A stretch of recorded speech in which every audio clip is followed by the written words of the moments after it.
नमस्कार दोस्तों, welcome to कुच्ची नानू। आज हम आपके लिए लेकर आए हैं बहुत ही मज़ेदार कहानी। तेनालीराम का नाम तो आप लोगों ने सुना ही होगा। एक बार की बात है, राजा कृष्णदेव राय और तेनालीराम के बीच किसी बात को लेकर विवाद हो गया और तेनालीराम रूठ कर चले गए। 8-10 दिन बीत गए तो राजा का मन भी उदास हो गया और उन्हें उनकी याद आने लगी।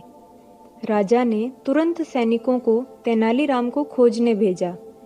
सैनिकों ने आसपास का पूरा क्षेत्र छान मारा, पर तेनालीराम का कहीं अता पता नहीं चला। अचानक राजा को एक तरकीब सूझी।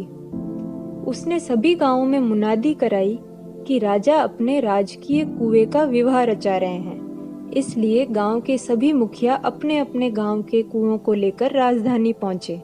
जो भी इस आज्ञा का पालन नहीं करेगा उसे जुर्माने में 1000 स्वर्ण मुद्राएं देनी होगी।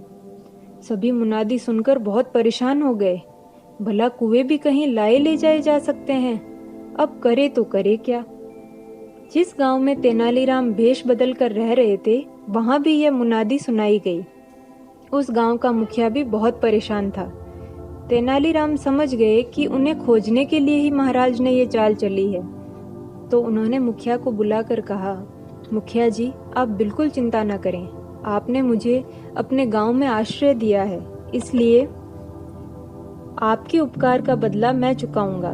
मैं आपको एक तरकीब बताता हूँ। आप आसपास के मुखियाओं को इकट्ठा करके राजधानी की ओर प्रस्थान कीजिए। सलाह के अनुसार सभी राजधानी की ओर चल दिए। तेनालीराम भी उनके साथ थे। राजधानी के बाहर पहुंचकर एक जगह पर रुक गए और एक आदमी को मुखिया का संदेश लेकर राज दरबार में भेज दिया। वह आदमी दरबार में पहुंचा और तेनालीराम की राय के अनुसार बोला, महाराज, हमारे गांव के कुएं विवाह में शामिल होने के लिए राजधानी के बाहर डेरा डाले हैं। आप मेहरबानी करके राजकीय कुएं को उनकी अगवानी के लिए भेजें, ताकि हमारे गांव के कुएं ससम्मान दरबार के सामने हाजिर हो सकें।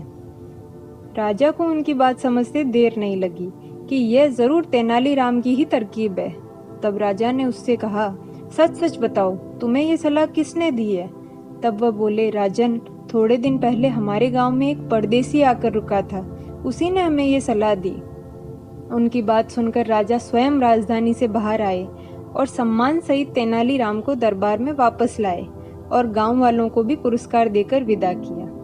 तो देखा दोस्तों, तेनालीराम की बुद्धि का कमाल। उम्मीद है आपको कहानी पसंद आई होगी। अगर आपको कहानी पसंद आई है तो कहानी को लाइक कीजिए, शेयर कीजिए और हमारे चैनल को सब्सक्राइब कीजिए। हम फिर मिलेंगे एक और नई मज़ेदार कहानी के साथ। तब तक के लिए स्वस्थ रहिए, मस्त रहिए।